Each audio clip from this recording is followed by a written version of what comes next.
دروجة بانگشة دست بکیره ایتر بانگشة روش بروجه یان دقه به دقه ساعت به ساعت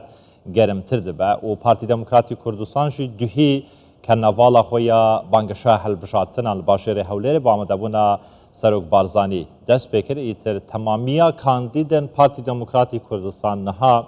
ده کوچه و کولان هرم کردستان دا بانگشه جبو خود دکن جبو سرکتنا لیستا پارتی دموکراتی کردستان دکن لدور کارنامه و برنامه پارتی دموکراتی کردستان تایبت دوان حل بشارتنان دا که بریانها دکتور هیمن هورامی آمشه پیکر بو که ده کارنامه حل بشارتنین بره دا پارتی زیدتر زسطا شست یا کارنامه خواه جبه جه کریه و نهاجی هم درجه پیدرا و کارنامه دبن هم جی کارنامه کانو خستیا بردم حولاتین هرم کردستان یان دنگدرین هرم کردستان جبو به چند کو پارتی سرکتنه کم مزن بینیتنو ایتر ده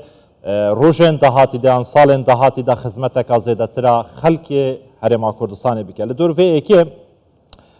ما میوانداریا برس پروفسور دکتور گلاوش عبید کاندیدا پارتی دموکراتی کردستان که الاستودیو دکتور بخیر بی سپاس پیروز کاندید بونتان سپاس دکم دکتوره ایوا وکو پارتی دموکراتی کردستان دروشمی کی جواستان هیا لگلانه کانی تری سیاسی که بجداریان لحل بجارتنی کردستان کردوا دروشمی پارتی آرامی آوادانی خوراگیری پیکویه بوچی ام دروشمتان هل بجارت سرتا سلاو لبینرانی کردستان بیستر سپاس با درفتی که با منتاندا پارتی حزبك حزي للديمقراطية حزي لآودانية حزي لبيكوجيانية بنما كان بارتي لسرقوا أساسا بنياد راوا بويا بدروش مكاتا ناو انتخابات وهالبجاردنوا أويش آرامي وآوداني بيكوي وخوراقري بارتي مبستيتي خلشي كردستان خوش گزاران بيت زيجير بيت وكردستان من آودان ترو بهستر بيت زور باشا لا سالانی داهاتوو دەتانەوێت چی بکەن چی بە دەنگدەری کوردستان دەڵێن بۆ ئەوەی کە دەنگ بە پارتی بداتن یان دەنگ بە جەنابتان وەکو کاندیدی کە پارتی بدەن بۆ ئەوەی کە لە ساڵانی داهاتوو ئەم کارانە بکەن یاخود ئەم بەرنامەیە جێبەجێ بکەن بەڵێ ئێمە پارتی حزبێکە دائیمەن کە قسەیەک دەکات جێبەجێ دەکات ئەگەر قسەیەکیش نەکاتن نایکاتن واتە ئەو بەڵێن و کردارانەی کە بە خەڵکی هەرێمی کوردستان دەدا بە کردار جێبەجێ دەکانێک بە قسە هەروەکو دوێنێ سەرک بارزانیش ڕایگەاند کە بەڵێنێک بە خەڵک دەدەن ئەو بەڵێنانە بێتن کە بتوانن جێبەجێ بکەن نەک بەڵێنێک بکە جێبەجێ نەکەن بەڵێ ئێمەش لە چوارچێوەی حزبەکەمان و بەرنامەی پارتیمان بەڵێنمان بە خەڵک داوە من وەکو پەرلەمانتارێکی خولی پێنجەمی پەرلەمانی کوردستان جارەکەی تریش کە بەڵێنم بە هاوڵاتیان داوە بەڵێنەکانم شایانی جێبەجێکردنەوە ئەو بەڵێنانە نەبوو کە نەتوانین جێبەجێ بکەین لە چوارچێوەی بەرنامەی پارتی دیموکراتی کوردستان بووە بۆیە بەڵێنەکانمان جێبەجێ کردووە گرنگترین ئەو بەڵێنانەی کە من بە خەڵکم داوە دامەزراندنی سنتەرێکی نیشتیمانی شێرپەنجە و جینات بووە کە خۆشبەختانە لە پەرلەمانی کوردستان بەڵێ لە پەرلەمانی کوردستان پێشکەشمان کرد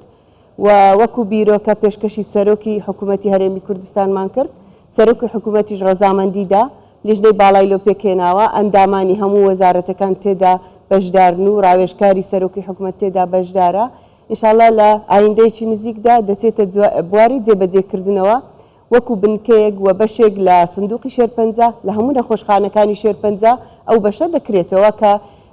ئەمەش دەزانین کە وڵاتان هەموو بە توێژینەوە پێشکەوتووە زۆر باشە دکتۆرە لە خۆلی ڕابردوو چوویە ناو خەڵک بە خەڵکت گوت کارتان بۆ دەکەن دەنگم پێ بدەن خەڵک ئێوەیان سەرخست و بوون بە ئەندامی پەرلەمان باشە ئەم جارە چی بە خەڵک دەڵێ چ بەڵێنێک بە خەڵک دەڵێ بۆ ئەوەی ئەگەر لە سبەی ڕۆژ سەرکەوتی چی دەکەیت بەڵێ ئەم وەکو باسم کرد هێشتا قسەکانم تاوا نەکردو من بەخۆم لە لیژنەی تەندروستی ئەندام بووم و بڕیاردەری لێژنەی پەروەردە خوێندنی باڵاش بووم لە بوارەکانی تەندروستی کارنامەی پارتیمان زۆر زۆر دەوڵەمەند بوو چەندین بەرنامەمان چەندین کارمان جێبەجێ کرد بەڵام هەندێک کاریشەیە پێویستی بە پلان و بەڕێخستنی زیاترە ئێمە ئەو جارە هەوڵ دەدەین ئەو بەرنمەیە تەواو بکەین ئەو پلانانە تەواو بکەین یەک لەوانە بیمەی تەندروستیە کە لەو بۆ هاوڵاتیان زۆر زۆر گرینگە ئەمە جارەکەی تر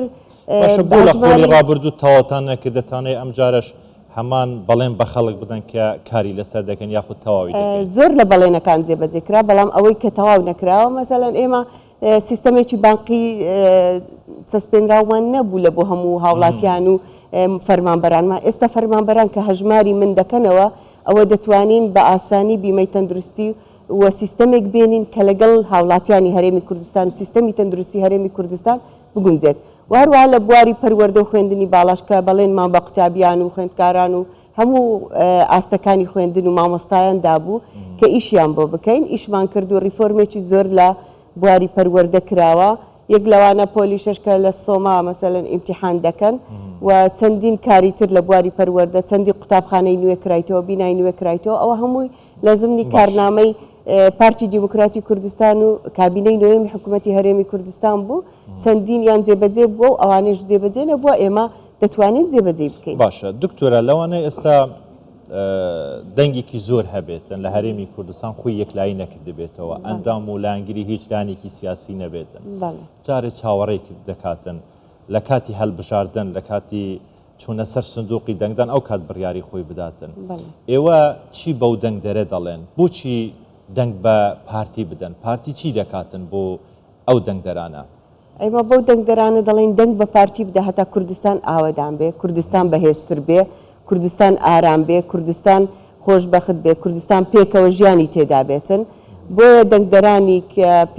دەچنە سەر سندوقی دەنگدان لە بیستیدا پێویستە نوێنەری خۆیان هەڵبژێرن بۆ ئەوەی ژیانێکی خۆشگوزەرانتریان هەبێ و کوردستانێکی ئارامتریان هەبێ ئەی چی بەو دەنگدەرانە دەڵێ کە دەنگ بە دکتۆرە گەڵاوێش دەدەن من وەکو کاندیدێک جارەکەی تریش سوپاسی دەنگدەرانی خۆم دەکەم کە متمانەیان بە مندا و لە ڕێگەی وانەوە چوومە پەرلەمان خزمەتێکی باشی لە بواری تەندروستی و بواری پەروەردە و هەموو بوارەکانی تری خزمەت گوزاری هاوڵاتیانم کرد مەبەستێکمان هەبوو خۆشگوزەرانی هاوڵاتیان خۆشگوزەرانی خەڵک کە ئەوەش لە ژێر بەرنامە و پلانی حکوومەت کابینەی نوێمی حکوومەتی هەرێمی کوردستان بوو ئێمە ئەو جارەش بەڵێن دەدەم کە ئەو کارانەی کە تەواوم کردووە و تەواوم کردووە ئەو کارانەی کە تەواوم نەکردووە شتێکی جیاواز دەکەیت دکتۆرە ئێوە ئەزمونێکتان هەیە لە پەرلەمان پێ ساڵێک لە پەرلەمان بووین ینی شتێکی نوێ بە بەرچاوتان کەوتووە کە زەرورەت بێتن بۆ هەرێمی کوردستان زەرورەت بێت بۆ خەڵکی هەرێمی کوردستان کە ئێوە سەرکەوتون چۆن بۆ پەرلەمان ئیشی لەسەر بکەن بەڵێ ئێمە جارەکەی تریش باسمان کرد سنتەرێکی ڕاوێژکاری بۆ ماوەییمان پێویستە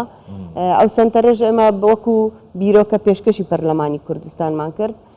بەڵام هێشتا نەکەوتە ئەمەی خۆلی ڕابردوو بەڵێ ئیشی لەسەر دەکەین کاری لەسەر دەکەین تەواوی دەکەین ینی پرۆژەیەکی نوێ کە ئی خۆتان بێ ینی پارتی بێتن کاری لەسەر بکەن بۆ داهاتوو ئەگەر ئێوە سەرکەوتون ببێتە بەرنامەی سەرەکی ئیشکردنتان وەکو دکتۆرە گەڵاوێش بەڵێ ئەمە کار دەکەن لەسەر پێشکەوتنی سیستەمی تەندروستی لە هەرێمی کوردستان و بیمەی تەندروستی و لە بواری خوێندنی باڵا و پەروەردەش ئیش دەکەین لە بۆ وەرگرتنی قوتابیان بە سیستەمێکی نوێ لە زانکۆکان و هەموو پێداویستی و کەم و کوڕیەکان لە بواری خوێندنی باڵا و پەروەردە و هەروەها لە بواری توێژنەوەی زانستی کاری بۆ دەکەین بەرەو پێش بچێت لەگەڵ وڵاتانی دنیا هاوشێوە بین و هیچ جیاوازیەکمان نەبێت و کە بەڕاستی توێژەران و قوتابیان و خوێندکارانی ئێمە ئاستیان کەمترە لە ئاستی قوتابیانی دەرەوە بۆیە